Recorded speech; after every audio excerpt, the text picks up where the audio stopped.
your St. BlueNote Fan Report. Aloha and Happy New Year. It is the day we have waited 2 years for. 2 years, and I got to hand it to the Blues. Oh, my goodness. These guys showed up to the Winter Classic wearing beach wear. Don't believe me? Take a look.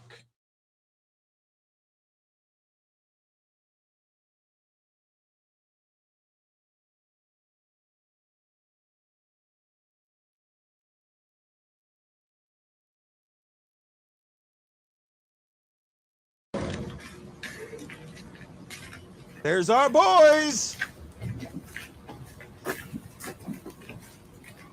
We're not ice fishing.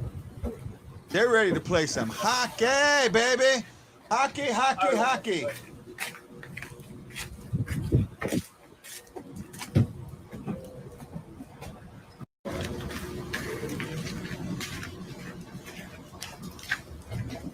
Oh, man, this is just incredible. Now, I hope you're all having a great time. What a good video. Let me pull that out of here. And let me first say, earlier today, I had been told, or I had set up that we were going to have former NHL official Tim Peel on the show with us. Unfortunately, Tim and his family, I couldn't hear that over myself. Tim and his family are on the slopes, and they're still on the slopes. So he sent me a message, said, sorry, we're still out here. I'll try and be there for the intermissions. And, if he shows up, great. If not, it happens. We'll still have fun. We'll still talk about this great game and what it means, right? There's something that you need to really understand, that this game is a lot more than just, this one game, this game of, outdoor game. It's got implications for the rest of the season. And to discuss those implications, let me bring in the one and only man from up north, the abominable snowman, Richard Campbell. Hey, how's it going? How you doing? Not too bad. Right? This is... Rarely has the Winter Classic really been a matchup other than, a rival matchup. This one's not only a rival matchup, it's got implications for the rest of the season, like I was talking about.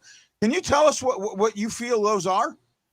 I believe it is for the second place in the division once the Avalanche catch up. This could very well determine who has home ice advantage if they do meet in the playoffs.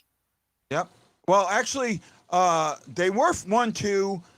Nashville played earlier today and bumped up into the number 1 spot. So whoever wins this game is in the number 2 spot, or number 1 spot, right? And those 4 teams are all, they're sandwiched together. And you have, you also have the Avalanche having those games in hand.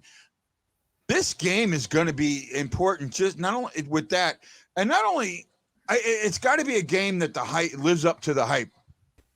Bring yourself in there, Ashley. This is a game that needs to live up to the hype, and I think it will. And the weather is a huge story tonight, right? A big story. The last I heard, it was -8. Right, -8.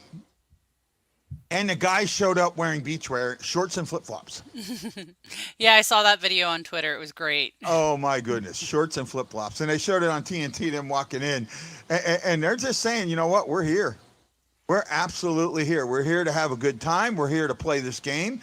And this game's important. It's got this game for me. We've talked about litmus tests throughout the season. This is it. This is the litmus test that we really need to understand what power it has within it, right? Mm-hmm. -5. No, -10. -10 on the ice. It's -5, I think, in Minnesota, but -10 on the ice. Yeah. Wow. -10 down there. The cold is going to play into it. I was supposed to have Tim Peel on. He said that he may come on in the intermissions. So we'll see what happens with the intermissions. Oh yeah, that's the thing. Colton Parayko needs to fire that damn slap shot. Mm-hmm. Right? And not only that, and I still think this is the coolest thing. Excuse me. It's so cold they have to have heaters for the ice. Yeah. Right? I mean, that's just crazy to think how cold it is that they got to heat the ice. I mean, yeah. They're worried about it cracking. They're worried about it, breaking up during the game, right, and hurting somebody. So that's it. But other than that, it really seems like it's good to go. They set up a bunch of pond hockey to the side of that. You know that what they do at the Winter Classic. They always have stuff set up. You remember for St. Louis, they had a big guitar set up and some other stuff. So Minnesota's doing a good job with this. I think Minnesota is handling this very well. They're really getting into what, their spirit is. I love that they call themselves the state of hockey, and that we call ourselves the heartland of hockey. Right? You can be a state. We're that whole middle country. I got it. I love it. Richard, I need to ask you this because I know how much of a hockey fan you are. I mean, you really study the game. What do these two teams need to do today because of the weather? Not a normal hockey game. What do they do with the weather? How do they handle the weather? How do they handle the stress that's going to be put out there? And not only that, what if it snows during this game? Well, it depends on how hard it snows, number one. A nice little sprinkle is fine, but if it snows hard, you have to get the shovels out and all that in the middle of games. It's happened before. And in terms of keeping the players warm, I suggest hand warmers and the gloves, as I've dealt with pretty cold weather myself. So that always helped. And maybe wearing some lawn underwear under the equipment and keeping yourself hydrated, especially during the intermissions. Yeah. I see that. They just had Darren Pang on showing, them doing ice fishing and that. They have deer in the outfield, right? Not angels, deer in the outfield. And somebody asked Justin Falk if he thought they were real. He says, no, they're fake. If they were real, I'd have my bow. There's our boys, the Blues playing soccer out there. That is something that they've been doing for a while. I hope that they keep doing that. That's really keeping them limber and going. Parayko scares me that he won't take the shot today. Right. And I think that he needs to take that shot. This game just got all these implications of it. You've got to get out there and win. Yeah, Shockley, I seen that. Shockey, I seen that too. Apparently the Blues reached out to the Green Bay Packers equipment manager who's friends with them, and he told them, here's the stuff you need to get. Here's what the players should have. This is what should be available. So they're combating the cold, and that's smart that they're doing that. But I also think it was pretty cool the way they came in, saying the cold's not going to bother us. Mm-hmm. Right? It makes me think of one of your daughter's favorite songs. Right? Let it go. Yeah. Let it go. The storm rages on. The cold never bothered me anyway. Yes, we have our buddy, the one and the only Ian. Hello. Hey, buddy. I know I had originally said that it was going to be intermissions only, but Tim is still with his family, so he's bowing out of pregame and might do the intermissions. So if he does the intermissions, I'm going to hold everybody else off. If he doesn't, I'll have guys come in. So play it by ear. We'll go with it. I'm excited, man. Are you, Ian? Definitely, yeah. 3:30 in the morning. I'm not gonna worry. I'm ready for some winter hockey. Yeah, it's a cold one this morning. Where I am, it's about -40 with the wind chill on, so it should be a fun game. Yeah, I'm thinking that this game. On here. Oh, okay. Oh, no problem.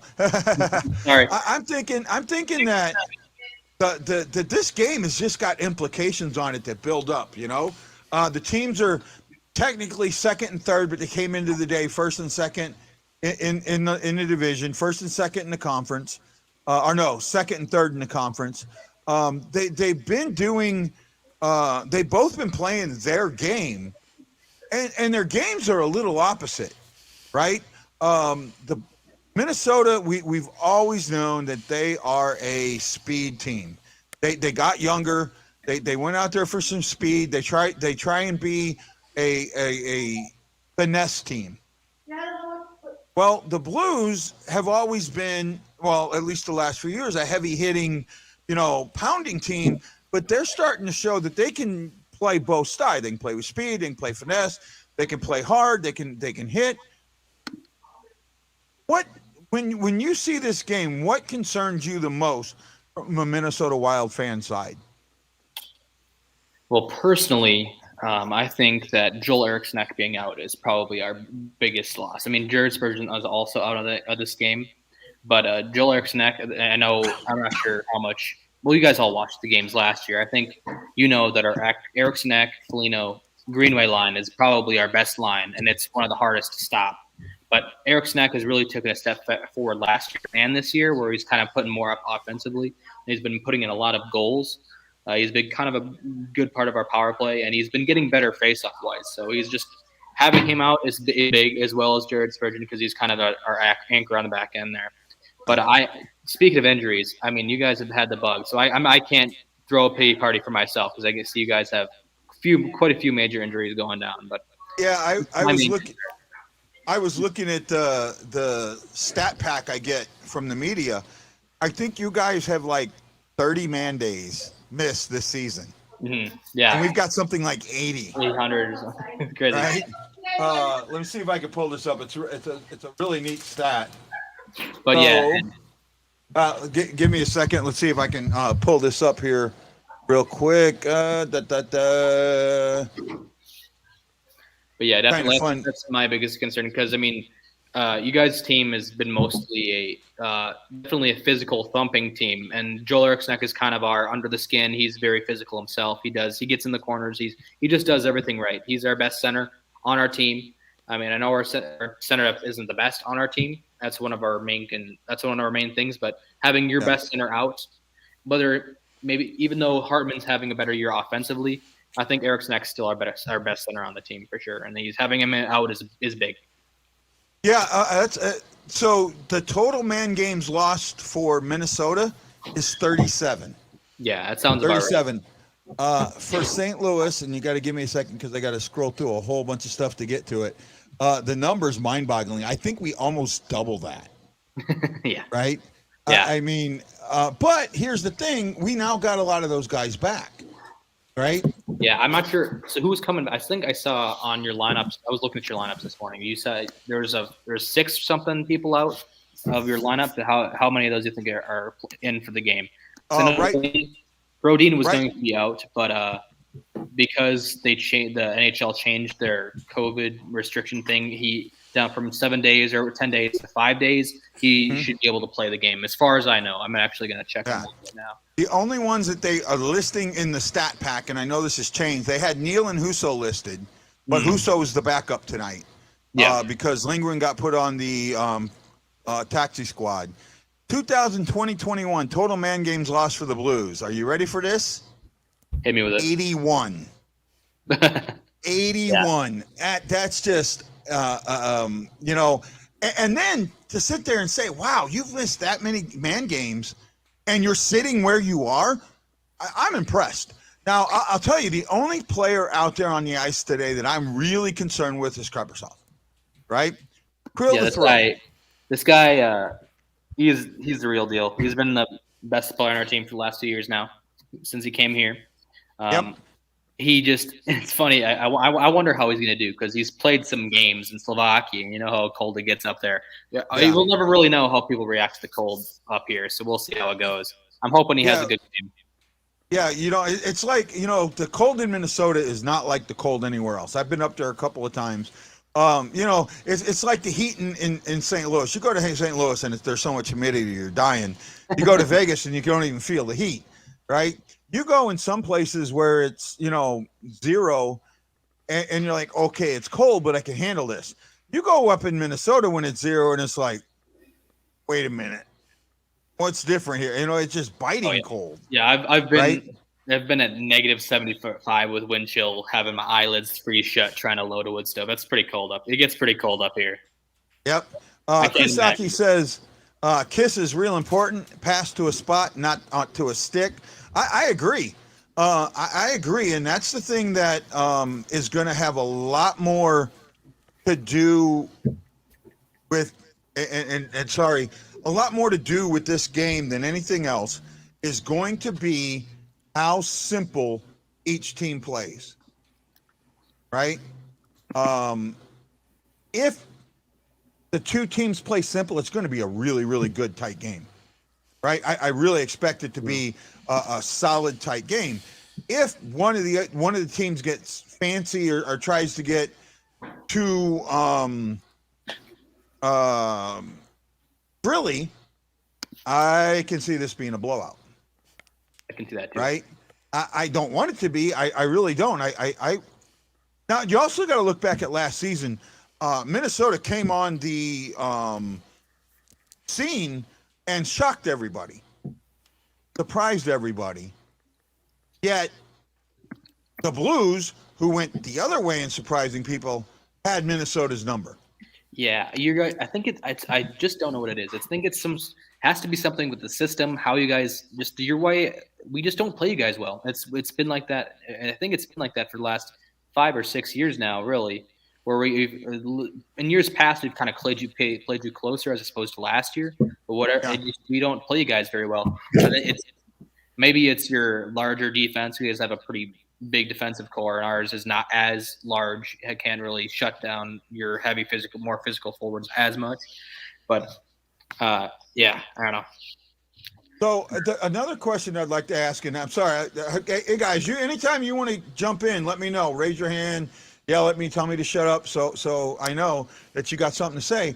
I'm going to ask this question to both Ian and Richard. I want to know what your guys' impression are of Tarasenko and this new style of play that he's starting to exhibit. I'll start with Rich. Well, I think Tarasenko is looking to be in his prime form at the moment. I picked him up in my fantasy league, and he's been helping me very well when COVID hit my fantasy roster. He kept me alive. He's scoring goals like he used to be, and that's really difficult in Berube's system, where he has not showcased that very much. I expect that to stay in tonight. I personally have him slided to score a goal tonight, and we'll see how it goes.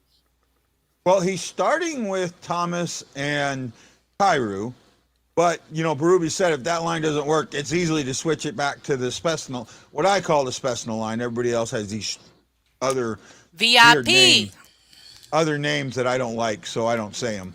And Ashley just wants to give me crap. What do you think there, Ian? Yeah, all right. Sounds good. Sorry, I'm just talking about. You just got done with a call, so somebody needed help asking questions about a report we have to fill out. But okay. So let's see. You guys were talking about Tarasenko, right? If I'm not mistaken, is that what you were talking about? Yes. Yes, sir. Yes. Okay. So I had some thoughts on Tarasenko. I think you're really seeing how he should be playing, because in the years past he's been so riddled with injuries. He hasn't really looked himself in some of the games I've seen, especially against the Wild, where he just. But I think you're just finally seeing where he's just playing how he's supposed to play, and he's doing everything right. I think he has 13 goals for you guys, if I'm not mistaken. Really scoring how he's supposed to score, and I think he's definitely put some Wild fans in fear. Also, I just looked. Apparently, Brodin is going to still be out. He's going to be out. He's not going to play tonight as well. So we're missing Brodin. I think Brodin is our best defenseman on our team. He has been for the last 5 or 6 years, in my opinion. Just overall defenseman. He's really taken step offensively as well, but he's going to be out as well. And Kalen is going to draw the lineup. Yeah, the one thing. Well, first of all, I got one question. I'll get to that in a second. But you got to hand it to Minnesota's management, right? At the beginning of the season, they made these two very, very, very questionable moves, right? They took Ryan Suter and I forget who the other player Zach was. Crazy. Zach Parise, and bought him out. And they've got these two huge salaries, 50% of these salaries that they're going to have to pay for the next 3 years. But here they are, right at the top of the division. And they're a contender in my eyes, right? They're at the top of one of the toughest divisions. I think they're a contender. So when everybody was questioning the move, I got to hand it to their management. I think that they knew what they were doing.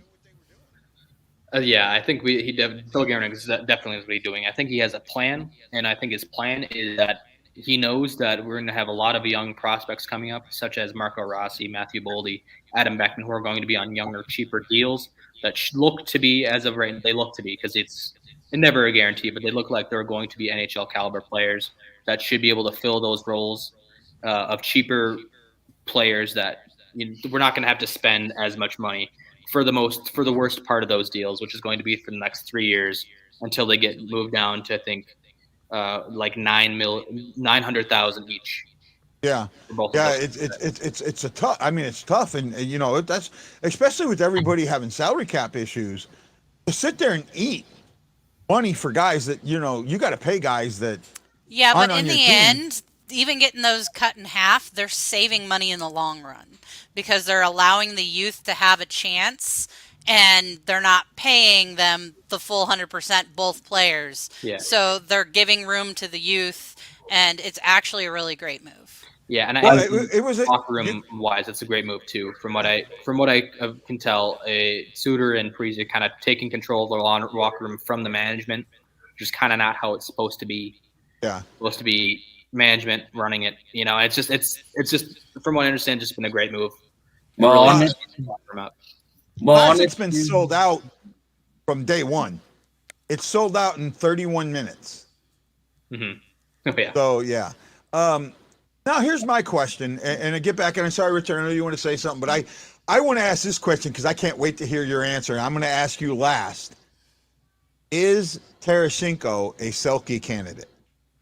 I'll start with Ashley. Well, you already know my answer, yeah. Right? Ashley's a yes. What about you there, Ian? I'll say this. If Stone can be a Selke candidate, I think Tarasenko can be a Selke candidate. And Rich, is he in that conversation? I wouldn't say so, no. I'm comparing him to Mark Stone, one of the best defensive winners we've seen since Lettinen from Dallas back in the early 2000s. I've been comparing a sniper like Tarasenko to him. It's quite a stretch, but Tarasenko has taken remarkable strides into being more defensive from when he started out as a rookie. Well, yeah, he's not getting credit. That's the thing that I'm bringing up. He's not getting credit for how defensive he's been, right? Not one bit. And I watched that last game. And I watched all the games, but I keep hearing Tarasenko on the back check, Tarasenko with the poke check, Tarasenko with the stick check, Tarasenko lifted a stick, Tarasenko in on the hit, Tarasenko. I mean, he's the only thing that to me, the only negative that I thought would keep him out of the conversation was he doesn't play the penalty kill. And usually the Selke award is for a guy that's on the penalty kill, right? And on one of the better penalty kills. And his giveaways. He's a little high in the giveaways, but he's a +2 for a guy that's not a plus player. Yeah, I gotta. So you guys, here you go. Well, I can see where Richard's coming from here because, and realistically, if you're gonna be a winger and you're wanting for the Selke Trophy, you have to be as elite as Stone, and Stone is kind of Mark Stone is the cream of the crop, as in terms of winning defensive forwards. He rarely ever gives the puck away, and then that ratio, it's very, very important with how much you do in terms of giveaways to takeaways. I think that's one of the things that they look at some of the most. Yeah, I do, but it just, for me, see, that's the one thing that I have. And while you guys are dealing with all that weather up there, we have a flash flood warning here in Hawaii. It's been raining for 4 days. We got like 3 inches of rain earlier when I went out to go get popcorn, so I had popcorn today. Oh, that's terrible. Well, a couple of weeks ago, it rained and then it immediately froze. We were having a thunderstorm in the middle of December, and then it froze, and then we had 8 inches of snow. So it was not very good for driving on the roads there. Well, hey, Ryan, you always can listen to us, and we'll tell you what's going on. I am very hopeful that we're going to have former referee Tim Peel join us during the postgame or during the intermissions, right? And that'll be good because one of the questions I had for him is I wanted to know how the rules change a bit because of the ice, the cold. You know, they do have to change a little bit, right? You've got to. I remember a couple Winter Classics where they've had the ice get chewed up, right? They've had to stop the game because of the ice. Remember, and the first one, I think they had to stop the game and shovel the ice a couple of times. Well, are you thinking about I'm not sure if you're gonna have that problem because it's pretty good ice making weather right now, but it's actually too cold. Yeah, it might be a little too cold, but we'll see how it goes. They brought heaters in. For the ice. Did the Sharks and the Kings have a Winter Classic, or was that a Stadium Series? That was a Stadium Series. Stadium Series, okay. Yeah. But I just think back to that time when you're talking about bad ice, how terrible that ice was. Still funny. Think about it. Toronto and the Red Wings had to shovel it because it was snowing most of the game. I remember that one. I know it was snowing during the first Winter Classic, the Snow Globe. They all talk about that. Here for this game, they say the ice should be between 22 and 26 degrees, and it's negative 10, right? Yeah. So they actually brought in 2 heaters that are set up to blow hot air across the ice. And I believe that's because it gets more brittle and it can crack easier. Yeah, so because it's not thick. You know, ice when it gets that cold, it gets thicker, and that makes it stronger. Yeah. But with this, since it's only about 2 inches of ice, right? That cold weather would absolutely crack it. Goalies, I think, are going to be huge today, right? Especially with this cold puck. So who has the advantage today? And I'll start with Richard. Who's got the advantage, Talbot or Binnington? It has to be Binnington. He's just really solid no matter what. I remember his playoff run. Do I look nervous? I think that basically says it all. Talbot throughout his career has been inconsistent, been great, and been bad. This year he's been an all-right season. He's been steady as for well climb the standings, but I firmly believe Binnington will take the reins in this one. Right. Well, sorry about that, Go Skate Minnesota. What do you think there, Ian? I have to disagree with you there. I think Talbot has been the opposite of inconsistent, in my opinion, especially during last year's playoff run. He was probably the best Wild player on the ice for, I'd say, 6 out of 7 games in that series. And this year has been no different. He's calm, he's cool, he's collected. He's our anchor. That's what he does in the net. That's all he does. He stops pucks. Whether he'll do it tonight, I hope so. But this is a tough matchup. Like I said, your guys' team is very tough in terms matchup-wise with the Wild. So I don't know. I'm hoping for a win, but we'll see how it goes. Yeah. What do you think there, Slapshot? Honestly, looking at the stat pack and looking at their numbers, I think they're pretty evenly matched. It will depend on who can deal with the cold better, really. Because both are great goaltenders. Both are, I think Talbot has a .913 and Binnington has a 9.111. So they're very close. They're both great goaltenders. I'm just hoping to see a good game from both of them. For me, I'm going to get killed, but I give the advantage to Talbot, and I give the advantage to Talbot because he's played outdoors before, and he's got a shutout playing outdoors. That gives him a little bit. Now he's never played something this cold, so that's different, right? And even Binnington said he's never played goalie outdoors. So that is going to be something. I think one of the things that's going to be really important is how the first 5 minutes of this game plays out, right? I agree. Because, right, the first 5 minutes of a game like this is just like the first couple of rounds of a prize fight. You're feeling each other out. You're trying to see what their strategy is. You're trying to see what they're going to do. Whoever makes a mistake in that first 5 minutes has got to be able to come back from it. And that's what's going to be important. Now, I was checking out the stat pack earlier. Sorry, I'm working with my mic trying to figure out how to move it and all that good fun stuff so we can show more. Let me bring up the stat pack here in a second. There was a couple of things on that stat pack that I thought were very interesting. And now there it is. Okay. Let's bring up the stat pack. It's like the Rat Pack, except it's got a bunch of numbers, and most people have no freaking clue what they mean. Okay, that was supposed to be a little funny. Ha ha ha ha ha ha. Sorry. Oh, be quiet, Ashley. I agree with you, Ryan. I think the defense will win this game. Okay, so let me bring the stat pack in here. So one of the things that I caught right away was, again, this is for the Blues and Minnesota. Leading after one for the Blues, 8-1-2. Leading after one for Minnesota, 12-0-1. Now, we saw this be very important in the last game with the Blues where they played Edmonton, right? Edmonton hadn't lost a game that they'd led or scored first or led going into the first, led after one. They also hadn't won a game where they had they were 0-10-0 in games that they had trailed after one. So this first period is going to be so important, and having that lead at the end of it. The other thing that I think is missed a little bit, no one's talking. When was the last time Minnesota played? Yeah, we have. I think it was the.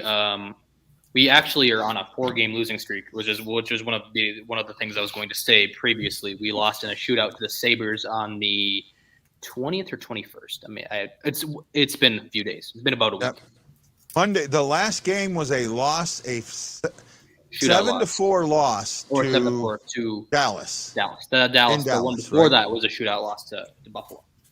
So you haven't played in almost a week. Nope. Right? And you know, the Blues last played on Wednesday, so they're a little bit more fresher when it comes to that. I don't know. This game for me, I go back and forth in what some of the keys are going to be, in what some of that. I'm going to go with Ian with this first. What are the keys to this game for the Wild? Okay, first off, I want to say welcome to the dark side. You picked Cam Talbot over Binnington. I'm going to keep that on my wall. I'm going to frame it. I'm just kidding. But let's see. East Minnesota. I got to say. Was that over my Talbot pick? Yeah. I want to say keys to Minnesota. I'm going to say Bukestad and Goligoski are going to be two keys. They are Minnesota natives. They know how Minnesota weather is. I'm going to say, and Minnesota culture around here. You play outside. That's how it is. That's how you play hockey. They'll know what it's about. I'd say we'll look out for Goligoski, who's a defenseman. I think he's going to be playing on a second pairing tonight, or maybe he might be playing on the first. We'll see. They might pair him with Dumba since Brodeen's going to be out. But look out for Goligoski and Bukestad. You know he's a forward, play center. But I think he's going to be playing the wing tonight. He might be playing wing. We'll see. But I'll look out for those two. There's a couple keys to the game. I think the second key to the game is going to be I like the second period is going to be very key, because I think their second period has been the Wild's worst period. Not that we have very many bad periods. I think second period is going to be a very, very key for the Minnesota Wild. We'll see if they can hold a lead or not give up a lead in the second period. That's going to be very huge. And my last one, this kind of was stolen earlier, but I was going to say goaltending is is going to be my third. Yeah, I'm with you, Tommy. They're playing tonight, but they may not play together, at least for a while. Marianne, everyone already knows what I'm going to say because I've been keying on this. So I'll let Ashley say what her keys are. I'm probably going to steal yours. Keep it simple, stupid. Smart passes, don't get too fancy. Just play a basic game of hockey, and it should go well for either team. It's for me. I think we lost Richard there for a second. You still there, Rich? Okay. Yeah. What do you think are the keys tonight, Rich? Well, I think the keys for the wow tonight is number one is to embrace the speed. That's the one thing we have over the Blues is how fast they can get down the ice and back. Kaprizov, you have to look out for as always, but I'm really intrigued on how Kevin Barriala is going to play. He's been having a rough season so far, but one goal and that could all change his season. He's But on that note, he's really picked it up, Richard. He's really picked it up the last few games. He's starting to score a bit. So I agree with you there. Sorry, I didn't mean to interrupt. Number two, well, you have to watch out for is since Brodin is out, I think you have to look for a defenseman to step up and fill that defensive void left by Brodin.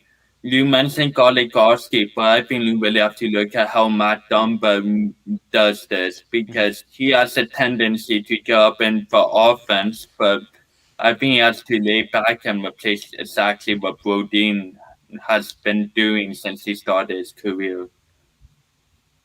I'm with some of that. For me, for Minnesota, it simply comes down to this. The key is going to be how well they enter the blue zone and how well they keep it in the zone, right? Because they're not a cycle team, right? We know that they're not a heavy cycle team. They're more of a they get it in there. They're a rebound team. They get that shot, but they're not. They don't try and get that heavy cycle going on. At least I don't think so. Am I wrong there, Ian? Yeah, we can work the boards, but I wouldn't call us a heavy cycle team. No. Yeah. No. So for them, it's going to be getting into the zone. Zone entry is going to be important. Talbot has not had great luck with the Blues. Talbot becomes a huge key there. Can he play really good against a solid? Oh, that's funny. They're showing Matt Dumba, and his beard has icicles on it. I love it. Yeah, right. I love it. He's got to play. He's got to step his game up tonight, right? There's no ands, ifs, or buts about that. I know he's had a good season, but he's never done well against the Blues, and the Blues are a sneaky team. No, and most people, if you said right now that I think the Blues are a top contender, they would look at you with the most quizzical. What are you talking about? The Blues are a contender. What they have done in the month of December is mind-boggling, right? They've given up one shorthanded goal since December 2nd. And for the month of December, they've given up two power play goals. You know, they're like 96% in the month of December, or 90%, 93, 94% in the month of December. That's huge. And then it comes down to this. Key number one, let Tarasenko be Tarasenko.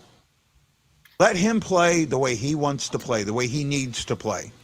If he wants to play defense, let him play defense. If he wants to play with he wants to be the leader of the special line, let him be the leader of the special line. If he's going to go out there with Kyrou and Thomas and really move that puck and get a cycle going and get those outlet passes going, let him do that. But let Tarasenko be Tarasenko. I think that's key number one for the Blues.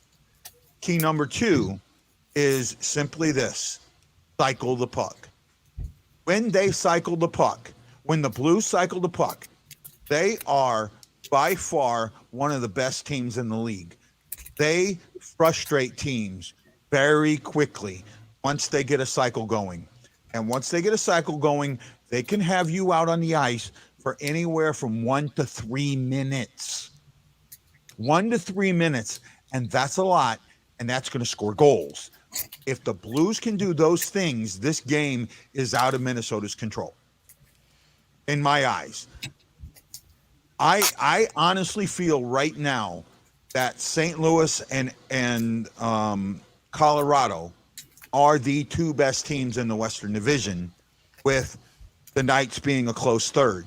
I'm not taking anything away from Minnesota. I just don't think that they have what they need to continue this all the way yet. I don't think they have the experience, if that makes sense. I think that's reasonable. I can see that. Until I can't disagree with you, at least until we prove otherwise in that sense. And but I can add one thing real quick before if you have anything else to say. No, go ahead. I think Brodeen's loss not being in here is going to be bigger than most people realize. I think we're kind of a different team. What he brings skating wise in the zone defensively, he's been bringing more offensive punch this year as well. I look back to the Oilers game where he was clamped on McDavid that entire game, and I believe McDavid was able to get 1 point off the power play from Draisaitl, and we still end up winning that game. I don't remember what the score was, but that was how huge he is. He's just our best defenseman and has been for a while now. No, you can, but see, and that kind of goes to what I was talking about earlier with the Blue, and why I feel the Blues are one of the best teams in the league, or at least in the Western Conference. You look at all the injuries we had, and what did we lose? Nothing. We in fact, we played better. Yeah, and that's a little scary to think about. I think we went 7-1-1. I mean, we had a really good run with a lot of key people out. It's just like the Knights, think about what's going to happen when they're fully healthy, what kind of team they're going to be, Roland was asking in the chat what our predictions are. I think we should start with you, Ian. What do you think the score is going to be? Who's going to win? Let's see. I'm going to say 4-3 Wild. Okay. Richard? 5-2 Wild. Guy? Oh, Richard. Oh, you guys aren't going to like what I have to say. We're 1-0 in outdoor games, guys. Come on. We're 1-0 Well, in first so of all, are we. I don't think it's going to be as high Did scoring. you guys beat Chicago, right, as well? Mm-hmm. Yeah. I think we won 6-1 in the Stadium Series a 4-1 for we the won Blues. 4-1, and you guys won 5-1. It was 5, or I think it was 5. Was it 5 or 6? I think it might have been. 5. I thought I seen in the stat pack it was 5-1. Right. 5-1, but neither here nor there. So first of all, I don't think this is going to be a high scoring game. I really don't. One of the reasons that I don't think it's going to be a high scoring game is because shifts are going to be short. Well, if it's a low scoring game, that plays definitely into the Blues' favor. Absolutely, it does. And I think that's a big thing. I think that this is a 2-1 game. It could even be a shutout. I think that goals are the premium. I think in a game like this, when you're shifting very short like this, you don't have enough time for your lines to really gel and get things going. So what you end up having is this throw the puck, zone to zone to zone to zone. It's going to come down to who wins the neutral zone.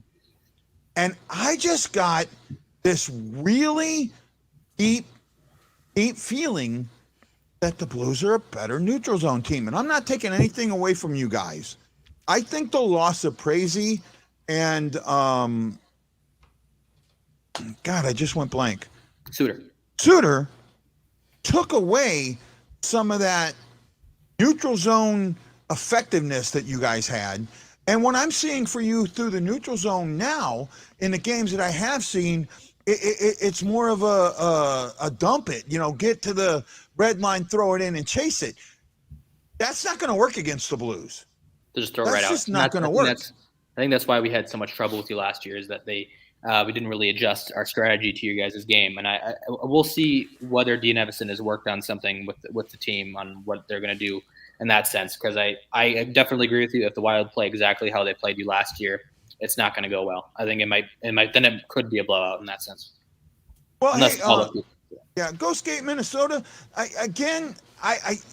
This is my thing. I see what you're saying about Brodeen, and I get it. But you know what? You got to play with what you got. Right?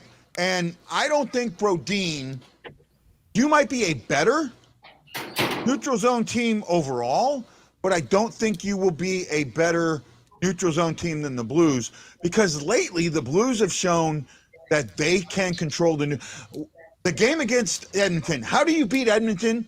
And Richard, you know this. You and me have talked about this. You beat Edmonton by controlling the neutral zone, by getting your pucks through there, by keeping them off balance, by not letting them control the puck. Correct? Absolutely agree. That's exactly what St. Louis did against Edmonton. That's exactly what they did, and you could see the frustration on every single Edmonton Oilers face. I just see that happening again today. And not only that, you got to hand it to the Blues coming into the stadium wearing flip-flops and shorts. Yeah, they couldn't lose as an advantage, but I could also see it as a disadvantage as well. Entering in with that type of swagger, the Wild players certainly won't like that and will try nailing you guys early. Right? Yeah, that's St. Louis Blues outfit. That's my snow blowing outfit. That's what I wear when I go snow blowing. Shin, apparently Braden Shen's not going to play today, and you know what? That's fine. To me, that's not a loss because he hasn't been playing. No, we haven't had him in over a month. Yeah, and no, I think he's missed 4 games, 5 games, 4 games. It's been more than that. Gosh, I haven't seen Braden Shen play in such a long time. I forgot how good of a player he was. Yeah, I mean, well, he scored his first ever goal at a Winter Classic.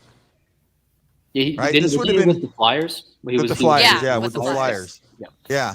So this game just has this. It's got this feel for a while now. And Ian, I think at the beginning of the season, you would say, "Man, we don't play each other till then. I wonder if it's going to be for the division." Well, you called that one dead on. I did, right? And because that's what it is going to be. The surprise in the division is the Predators. Mm-hmm. Right? They are the surprise in the division. And what's really bad is Dallas and Winnipeg could get left out in the cold. Yeah. Funny thing about Nashville, I think it's just their centers have both Johansson and Matt Duchene have really had good bounce back years. And I think that's really big because Nashville's always been a very solid defensive team. They've always had a really solid top 4 in that sense. But I think Duchene and Johansson bouncing back has been a big part of their success this season. Yeah, they surprise me in how well they're doing. I do, a couple of guys here saying that they think the Preds will choke or fall off. I do too, and get a banner. I would expect them to fall farther in the division, if anything, and maybe down to the Winnipeg-Dallas level where they're going to be competing for that for the wild card spot. I can see that. I don't think they're going to stay up the top. I think it's going to be between who are an Avalanche, you guys, and the Wild. I think the Wild might fall back a little bit. Maybe they'll dip into that 3rd spot, but we'll see what happens. That's what I predicted that at the beginning of the year. I think I'm going to stick with my prediction in that sense. But yeah. I wouldn't be opposed for the Wild taking the 1st place. But I mean, I don't know. We'll see. I think actually, I really think that a lot of these stoppages and COVID and all that stuff is going to hurt the Avalanche. I can see that. They are a team that needs to play and play consistently. And the fact that they've been shut down for so long and all of that, it's going to take them a while to get back. Some of those games in hand, I think that aren't as easy points as everyone thought they would be. But they're still a top team in the league, and the Blues have entered that. Now I know for a fact that my buddy Richard Campbell is not a Blues fan. I know you're not, and I know that you have. You've talked down about the Blues a lot, and that's fine. That's exactly what we want from you. But even you have to admit, and I'm going to call you out here a little bit, that the Blues are a contender in the West. For right now, Les, we'll see how the rest of the season goes. You knew he had to throw that in there, right? Oh, of course. At the beginning, before the season started, I predicted the Blues is number 1, Minnesota 2, and Colorado 3. So I'm sticking with it. Yeah, I and you may be dead on. Mm-hmm. You may be dead on. And like I said, this game, the first 5 minutes of this game are going to be. I knew I liked Richard. I really like this skate Minnesota person. They're funny. Yeah, he's good. I'm enjoying getting some of these new people. We've had up in the 20s, the low 20s for viewers. I appreciate that, guys. Now, remember today for the intermissions, they will be extended intermissions. They will be 24-minute intermissions opposed to the normal 17s. What do you do those before? Say again? What are you going to do with those extra 4 minutes? How are we going to? I guess I'm going to bullshit some more. He has no problem carrying it over. Trust me. The other night, my laptop was dying, and I was like, "Guy, I'm dying," and he's like, "Oh, we could keep going." Yeah. No, I'm hoping I have Tim Peel on, and Tim can really give us some information about what he sees and all of that. So it's been a fun show, guys. It really has. And I've been looking forward to this Winter Classic since the bubble, right? Since before the bubble when it happened. And yeah, this was a game when they announced this game. It's like you knew when they said Minnesota was getting the Winter Classic that the Blues had to be the opponent.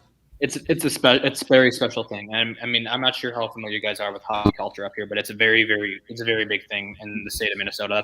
That's why we're called the state of hockey, because it's just so big up here. And having something like this here, it's really awesome. It's great. We love to see it. Yeah, no, it is good. I know you've had an outdoor game already. This is the first Winter Classic you're hosting. I know the Blues have hosted a Winter Classic. And the Blues St. Louis called themselves the heartland of hockey. So this is the two big Midwestern hockey cities, right? That have really. These are the two cities that are the closest to a Canadian city that you're going to find in the U.S. Right? Yeah. I know. Right there, we're right next to them. We're next to Canada. Yeah. Well, you got. Sorry. I'm hoping for the Avs. I'm not going to lie. You can have the Avs. Yeah, well, Here's the deal. I think a lot of the early season struggles for the Avs was due to, not everybody on that lineup that should have been scoring was scoring, and McKinnon is out. And since McKinnon's come back, he started a little bit slower, but now he's really started to pick it up. So I think that Avalanche team is going to have a bit of they're not regress. How would you say that? They're going to go back to the mean of where they should be, and where they should be is near the top of the division. Yeah, well, they are, but they aren't. I think that the COVID injuries are going to keep them down a little bit, right? I really do. And they have a lot of. I think they have a lot of depth, and a lot of their AHL. Actually, that's what I think they miss. I don't think they have the depth. Because I look at their AHL teams. They look like they have a lot of youngsters that are doing okay. That look like they're able to make a little bit of a jump up there. But we'll see what happens. Maybe they already have them. I haven't looked at the team in a bit, and I'm not sure what their injury situation's like right now. Well, where I'm sitting at on this, with what the Blues have done with their injuries, I can't find a team that's deeper than that. And when it comes to Colorado, they do not have goaltender depth. And that's one of my biggest gripes. I knew this. I don't know.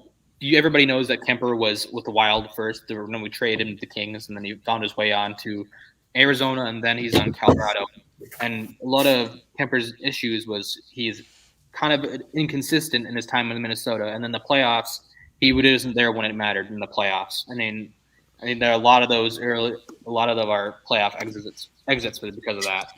But I don't know. I hope he does well. I want to see him do well. Kemp's man there. Yeah, well, Ghostgate, Minnesota. It's not just your guys' rivalry with the Avs. We've got one too, and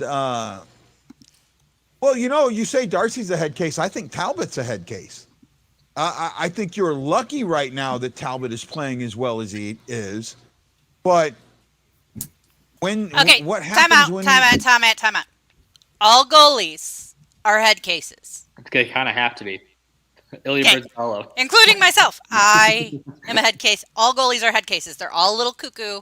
That's how they're able to do what they do. Oh, hey, I put this video. I sent this video to Lance. I don't know if I sent it to everybody. There's a shootout in the youth division, right? The kid shoots the puck. It hits the goalie, hits the post, sits down, and starts spinning, right? So instead of going and taking his stick and knocking it out, the goalie goes over, sits, and watches it with the referee to see whether it's going to spin into goal or out. That's great. Yeah, it is, man. And that was I'm just thinking, man, hey, you got to be nuts. Well, the game is almost on, and I want to let everybody enjoy the festivities, all of that. So, guys, thanks so much for joining us. Stand by for the intermissions. If you get an invite, then you're on. If you don't, then watch and see what's going on, because hopefully I'll have Tim Peel on or somebody else. But you know what, guys? Thanks so much for showing up. I appreciate it. Richard, Richard, you're always welcome. You're a part of the fan report, and we appreciate you all the time, buddy, even though you're anti-blue. We got to have that anti-blue in to keep us down, to not get too high. Bring you down to earth a little bit. Yeah. He's our neutral. Yeah, he's our neutral. And then, Ian, you started following me last year, and you've been a great, and you still follow us even when we're not playing the Blues or playing the Wild. So I really appreciate that. I appreciate your support and all of that. And thank you so much. Oh yeah, I always have to keep track of my division opponents' fan bases. I love to come in here, see you guys doing, how you guys view things, and it's always great to have a good perspective on stuff. So. I absolutely, I like it. I absolutely agree. Okay, guys, this is Guy, the Hawaii Blues fan, for my co-host, Ashley the Shapshot Jones, thanking our guest, Richard Campbell from Sports Street, and the Minnesota Wild fan, Ian, who's always there for us. Enjoy the Winter Classic, guys. We'll see you at the break.